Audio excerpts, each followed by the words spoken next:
ছোলার ডাল, আদা আর কাঁচা লঙ্কা একসঙ্গে মিক্সার গ্রাইন্ডারে আমি পেস্ট করে নেব।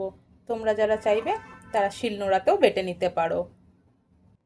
এরপর এখানে স্বাদ মতো আমি লবণ দিয়ে দিলাম, অল্প একটু লঙ্কার গুঁড়ো দিলাম, যেহেতু আমার ছেলে খাবে তাই জন্য অল্প দিলাম। একবার দিলাম একটু অল্প হলুদ গুঁড়ো। স্টেপটা কিন্তু খুব ইম্পর্টেন্ট, দেখতে থাকো। একটা পাত্রে চিড়ে নিয়ে একটু ভালো করে ধুয়ে নেবো, বেশি ধোবো না, পাতলা চিড়ে, একদম পুরো ল্যাটক্যান হয়ে যাবে তা নালে। আমি দুবার ধুয়ে নিয়েছি, নিয়ে দেখো এবার আমি এই চিড়েটা এর মধ্যে দিয়ে দিলাম। এবার কিন্তু এটাকে ভালো করে ফ্যাটাতে থাকবো। এটাকে ফ্যাটানো হয়ে গেলে চলো একটা মশলা রেডি করব। আদা, জিরে আর একটু চারু মগজ বেটে নিচ্ছি। তেলটা আমার ভালো করে গরম হয়ে গেছে, এবার একটা একটা করে বড়া আমি ভেজে নেব। এই যে এক প্রস্থ বড়া ভেজে তুলে নিয়েছি, আবার বাকিগুলো ভেজে নিই। চলো, একে একে আমার সব বড়াগুলো ভাজা হয়ে গেছে। এবার ওই বড়া ভাজার তেলের মধ্যেই আমি গোটা জিরে আর তেজপাতা ফোড়ন দিয়ে দিলাম। এরপর একটু ছোটো এলাচ, দারচিনি আর লবঙ্গ আমি দিয়ে দিলাম। এবার কড়ার মধ্যে আমি এই টমেটোটা দিয়ে ভালো করে আগে টমেটোটা গলা অবধি অপেক্ষা করব।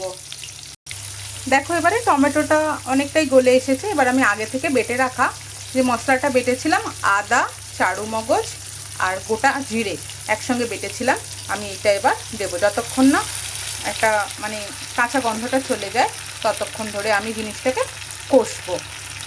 এবার দেখো লঙ্কার গুঁড়ো আর হলুদ গুঁড়ো দিয়ে আমি একসঙ্গে ভালো করে কষাতে থাকবো। তবে আমার মতন আর একটা কাজ কে করো আমাকে কিন্তু জানিও। দাঁড়াও দেখাচ্ছি। এই যে মিক্সি ধুয়ে এই যে ডাল যেটাই বেটেছিলাম মিক্সিতে, ওর মধ্যে ধুয়ে এই জলটাই কিন্তু দেবো। এই জলটাই কিন্তু খুব ভালো স্বাদ হয়। তোমরা আমার মতো কারা কারা এরকম কাজ করো আমাকে কিন্তু জানিও কমেন্টে। তোমরা নুন মিষ্টিটা নিজেদের স্বাদ মতন দিয়ে নেবে, কারণ মিষ্টি তো আজকাল আবার অনেকে খায় না, তাই দেয়ও না, আমিও দিলাম না। আমি অন্য কোনো কারণে না, আমার রোগের জন্যই খাওয়া বারণ, তাই জন্যই দিলাম না মিষ্টিটা। আর তবে এই তরকারিটা একটু মিষ্টি মিষ্টি ঝাল মিষ্টি টাইপের খেতে কিন্তু খুব ভালো লাগে, যেহেতু নিরামিষ তরকারি।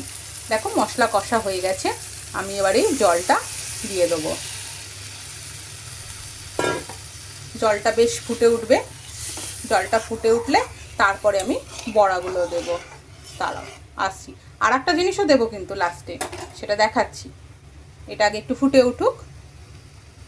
দেখো এখানে আমার ঝোল ফুটে উঠেছে। এবার আমি যেটা বললাম সিক্রেট জিনিস দেবো, সেটা হচ্ছে এই যে নারকোলের একটু দুধ দিচ্ছি। দেখো আমার ঝোল ফুটে উঠেছে। এবার আমি এখান থেকে আগে থেকেই ভেজে রাখা বড়াগুলো সব দিয়ে দিলাম। এবার একটু বড়ার সঙ্গে ভালোভাবে ঝোলটা ঢুকে যাবে, ততক্ষণ অবধি ঝোলটা আমি ফোটাবো। দেখো আমার ঝোল একদম ফুটে উঠেছে, অনেকক্ষণ থেকেই ফুটছে। এবারে বড়াগুলো অনেকক্ষণ থেকে ভিজে আছে, একটু ঝোল ঝোল অবস্থায় রাখবো। তোমরা যারা বড়ার তরকারি করো তারা জানো বড়ার তরকারি একটু ঝোল টেনে নেয়। তো এইভাবেই আমি এটাকে এবার গ্যাসটা অফ করে দেবো। আমার কিন্তু এই রান্নাটা কমপ্লিট হয়ে গেছে।